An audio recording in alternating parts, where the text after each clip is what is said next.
ইরি ধান কাটা মৌসুমকে সামনে রেখে নাটোরের বিভিন্ন উপজেলায় বেড়েছে বৈদ্যুতিক মিটার চুরির ঘটনা। চিরকুটে টাকা দাবি করে চাহিদা অনুযায়ী টাকা পাওয়ার পর মিটারের অবস্থান জানাচ্ছে চোর চক্র। এ নিয়ে প্রশাসনের কাছে অভিযোগ জানিয়েও ফল মিলছে না। চোর চক্রের কাছে জিম্মি কৃষক ও চাল কল মালিকরা। নগদে ৫০০ টাকা বা তার বেশি পেমেন্টে পেতে পারেন ঢাকায় জমিসহ ২০ কোটি টাকার পুরস্কার। ৫ জুলাই গুরুদাসপুরে একই রাতে চুরি হয় ৩৬টি জালকলের বাণিজ্যিক বৈদ্যুতিক মিটার। সেখানে পলিথিনে মোড়া চিরকুটে ৫ থেকে সর্বোচ্চ ২০,০০০ টাকা পর্যন্ত চাওয়া হয়। বিকাশ বা নগদে টাকা পাঠালে জানিয়ে দেওয়া হয় মিটারের অবস্থান। হ্যালো, আপনি বলবেন না যে আমার সমস্যা কোথায়? ধান রোপণ ও কাটার সময় জেলায় মিটার চুরি বেশি হয় উল্লেখ করে ভুক্তভোগীরা বলছেন, চুরির পর নতুন মিটার পেতে সময় লাগে ১৫ থেকে ২০ দিন। মিটার চুরির সাথে পল্লী বিদ্যুতের অসাধু কর্মচারীদের যোগসাজশের অভিযোগও অনেকের।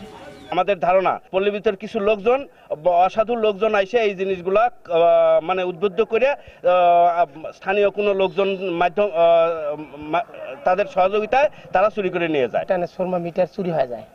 আমাদের যে ভোগান্তি আর কি, অফিসে যাইতে হয়, অফিস থেকে মেলা ঝামেলা, আবার টাকা দিয়ে নিতে হয়। চোরেকেও টাকা দিব, আবার পল্লী বিদ্যুৎকেও টাকা দিব। এত হয়রানি পেরেশানি তো আমরা করতে পারবো না।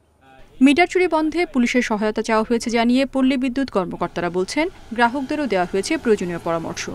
আমরা ইতিমধ্যে বিভিন্ন এলাকায় মোটিভেশন মিটিং করেছি, লিফলেট বিতরণ করেছি, মাইকিং করেছি, স্থানীয় প্রশাসনকে সহায়তা করেছি। আমরা মনে করি যদি আমরা এইভাবে জনগণকে উদ্বুদ্ধ করতে পারি, জনগণকে সচেতনতা সৃষ্টি করতে পারি, তাহলে চুরি আরও কমে বলে আমার বিশ্বাস।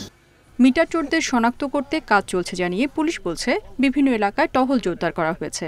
গভীর রাত্রে মিটার চুরির বিষয়টি অবগত হওয়ার পর অত্র এলাকায় টহল পার্টি জোরদার করা হয়েছে এবং এই পার্টি শনাক্তকরণের জন্য কার্যক্রম অব্যাহত আছে। চলতি বছর অন্তত ৫০টি মিটার চুরির অভিযোগ জমা পড়েছে, তবে এখন পর্যন্ত কাউকে গ্রেপ্তার করতে পারেনি পুলিশ। Independent news.